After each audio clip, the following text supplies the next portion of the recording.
এই যে রাতে 3টা বাজে গেছি, সকালে আইছি, কোনো মাছ টাছ নাই, তাহলে হইস হইব না। আমরা 5 জন মানুষ গেছি নদীতে, 10টাতেও কামাই হয় নাই। আর এইভাবে চলতাম আমরা, কোনো তো সহযোগিতা কোনো কিছু পাই না। সরকার 12 মাসে 13 মাস দিয়ে অভিযান, আর এই অভিযানের গতিকেও আমরা মাছ ধরতারি না। যে সময় মাছ হয় এই সময় ধরতারি না। রাতের 4টা বাজে গেছি, ধরেন 10টা বাজে আইছি, মাছ পাইছি 2500 টাকার, মানুষ 6 জন, কোনো তেলের টাকাই আমাকে হয় নাই।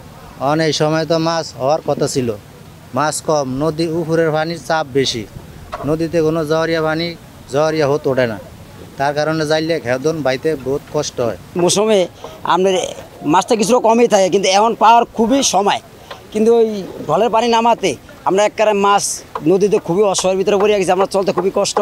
হ্যাঁ, তো আশাবাদী যে ইনশাল্লাহ যে কিছুটা মাছ হবে, এই আসার জন্য আমরা এতটা কষ্ট করতে আছি, রেগুলার যাইতে আসি, দোকানে বাড়ি দেনা বানা হইতে আসি। হ্যাঁ, এই অবস্থার ভিতরে আমাদের দিন কাটতে আছে। আষাঢ় মাসে তো মাছ কম থাকে, মনে করেন বাটার উত্তর স্রোত বেশির গতি গিয়ে মানে মাছটা একটু কম হয়। আবার যেরকম আষাঢ় শ্রাবণ ভাদ্র মাসের দিকে মনে করেন হোটটা একটু ডেলিবে, এসমকে একটু মাছটা আল্লাহ যদি দেয় 2-4টা এই ধরুম মারুম খামো। এই এর আগে মোটামুটি একটু ভালোই আছিল মাছ। আর আমাকে তো মনে করেন জেলে হিসাবে মনে করেন জেলে তো তাদাম ওই লোন এই আছে, মনে করেন আবার নদীতে কামে হইলে মনে করেন কি খাইতারে, আবার না হইলে মনে করেন কি দেনা ফেনা করে লোন লয়, চলে ইরে খায়। আমার গরিবের তো আর শান্তি নেই এটা ছাড়া।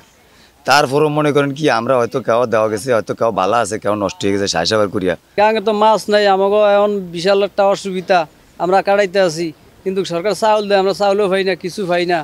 আমরা তো এইভাবে কষ্টে দুঃখের দিন কাটাইতে আছি। যে সংকট আছিল, এখন মাছ কম।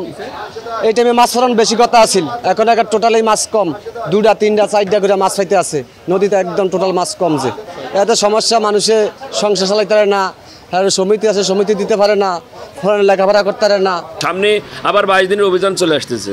এখন মানুষের তো আমরা সবাই দিন অনেক কষ্টে দিন যাপন করে, খায় না খেয়ে জেলেরা এবং আমরা আছি। আমরা টাকা দিছি, ঋণগ্রস্ত হয়েছি, জেলেরা টাকা নিচ্ছে, কিন্তু তারাও দিতে পারতেছে না। এখন সবাই এই মাছের জগতে যারা সবাই কষ্টে দিন কাটাচ্ছে। একটা ট্রলার নদীতে ছেড়ে গেলে তাতে 8,000 টাকা খরচ আছে। নদীর কিনারে মাছ নিয়ে 3টে 4টে মাছ 3,000-4,000 টাকা বিক্রি হয়, তাতে লসের ফালাই অধিকাংশ বেশি। আমরা চলতে ফিরতে অনেক কষ্ট। আসলে আমাদের ইলিশের মৌসুম শুরু হয়েছে, বৃষ্টিপাতের দরকার ছিল, বৃষ্টিপাতও শুরু হয়েছে। আসলে আপার স্ট্রিম থেকে মিষ্টি পানিটা যতক্ষণ না পর্যন্ত নদী দিয়ে সাগরে না আসবে, ততক্ষণ পর্যন্ত সাগরের মাছ কিন্তু মাইগ্রেট করবে না। তো আসলে বৃষ্টিপাত হচ্ছে, কিন্তু এখনও পর্যন্ত সে কাঙ্ক্ষিত যে স্রোতধারা আপ স্ট্রিম থেকে যে মিষ্টি পানি, সেটা কিন্তু এখনও আসে নাই। সর্ব অঞ্চলের বৃষ্টির পানিটা যখন ধারা বেয়ে নদী দিয়ে নামবে, তখনই কিন্তু মাছটা উপরে মাইগ্রেট করবে।